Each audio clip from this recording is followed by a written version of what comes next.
Hey guys, welcome back to my channel. If you're new here, welcome. My name is Tawny, and in today's video, I wanted to compare two popular products from Paula's Choice, the BHA Skin Perfecting Liquid, which is one of their most popular products, but also their BHA Skin Perfecting Lotion, which is a little bit less known. I didn't know that they had different versions of a BHA exfoliant in their line, and I had been trying to figure out which version would be best for me. So I have both of them here for you guys today, and hopefully this can help you figure out which of these would be best for your skin and in your skincare routine. But without further ado, let's get into the review. Okay, so a little bit of an intro to these products is that they are both 2% BHA exfoliants. They are salicylic acid. They are really great for acne-prone skin especially, and that's why I decided to try both of these out. I really wanted to incorporate a salicylic acid to help clear my pores and blackheads, things like that. I don't use these every day, but I wanted to incorporate it in my skincare routine on and off with adapalene. Both of these are $35 for the large sizes. The liquid has a little bit more product, about 4 ounces, whereas the lotion has 3.3 ounces. So technically per ounce, the liquid is a little bit more affordable. However, because it's a liquid, usually you'll be losing a little bit more of the product, especially if you use a cotton pad to apply it. Although you can just apply it with the palms of your hands, but overall comparatively the price is almost identical and the ingredients are almost identical as well, except that the lotion has more ingredients to get it into a lotion form as opposed to just a liquid form. So let's start off with the liquid, which is maybe Paula's Choice most popular product in general. So as it suggests, this is a liquid formulation, and I'm going to show you what it looks like on the skin. Very liquidy, and I'm going to apply it on the back of this hand to show you what it looks like after it goes in. It has a really nice hydrating finish. It definitely does not feel like the standard toners or astringents that I used to use when I was in high school for my acne. It doesn't leave the skin feeling super dry and tight because there's no alcohol in it, and it does use glycerin, which I think is one of the main reasons why it has this really hydrating finish. I will say I was a little bit surprised when I first used this because it does say it absorbs really quickly, but to be honest, it does stay on the skin a little bit, and it almost leaves kind of a greasy finish right away. Now don't get scared at that because it actually is really nice. Since exfoliants and salicylic acid can be drying to the skin, this kind of hydrating, slightly greasy, more emollient feel is really nice to prevent irritation. Now it will absorb in eventually, but right away it will not leave your skin feeling super dry or flaky. It also layers really well with other products on top of it.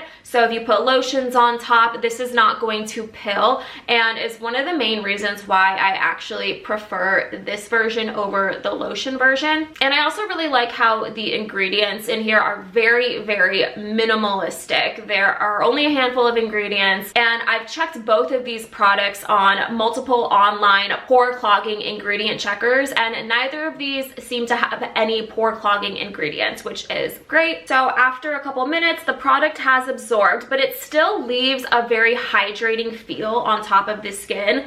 Now eventually it will go in completely and my skin will feel a little bit more dry, so I actually prefer to follow this up anyway with a moisturizer to prevent any of that irritation or dry feeling. But if you have super oily skin and you don't get that dry feeling afterward, then you could definitely leave it like this and not follow up necessarily with something else. Okay, so now let's move on to the lotion. So I wanted to try out a lotion instead of the liquid because even though I said the liquid was leaving a slightly greasy hydrating finish immediately after applying it to the skin, I was noticing over a few days that my skin was getting a little bit dry and tight. So I wanted to see if I could replace it with the lotion version as opposed to following up the liquid with a lotion afterward. I wanted to see if this would be like a one and done replacement. So here's what the product looks like. It's a very lightweight gel formula, and rubbing it in, you can see it goes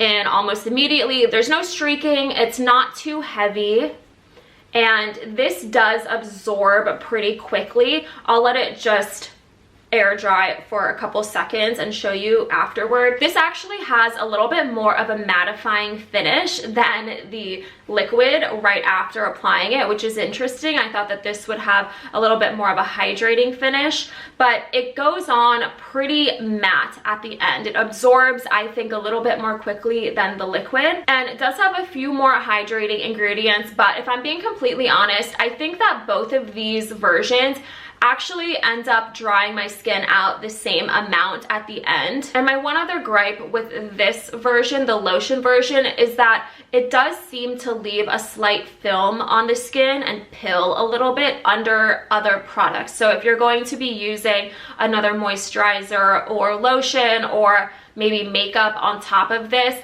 it can leave a little bit of a film that can pill as you're applying other products on top. And now that it's absorbed, it does leave a pretty nice finish right away, but like I said, that mattifying finish ends up making my skin want another layer of moisturizer anyway. So for that reason, I've decided to stick with the lotion version and follow up with another moisturizer that I know is going to quench my skin a little bit more, as opposed to using the lotion, which has basically all the ingredients that this has and additional ingredients, and then also following up with a moisturizer, because in my opinion, I think they both require moisturizers afterward. And this is coming from someone who does have oily skin. Because of the nature of salicylic acid, it does tend to dry out the skin a little bit. I do feel it's important to follow up usually with a moisturizer, especially if you're going to be using these products regularly,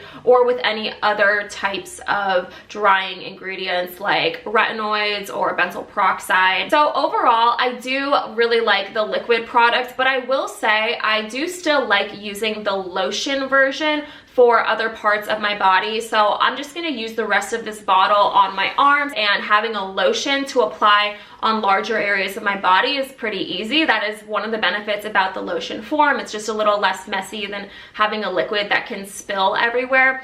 But going forward, I'm gonna continue to purchase this and use this 2 to 3 times a week instead of my adapalene in the evening times. I'm gonna alternate between the two and use this on my face, and then continue using the lotion on my arms until the bottle runs out. One more thing that I love about the liquid version is that it comes in a travel size container. So it's a little tiny, I think 1 ounce bottle that's a little bit more affordable than the full bottle, which is great for obviously travel size, but also if you just want to give it a shot and not necessarily invest $35 in the big bottle, you can try the smaller version and then make a decision at the end of the month, which it does actually last quite a bit. I would say that it lasts about 1 month of daily use, and then you can figure out if you want to invest in the bigger one. If you found this video helpful, please give it a thumbs up and subscribe down below, and I hope to see you in my next video. Bye.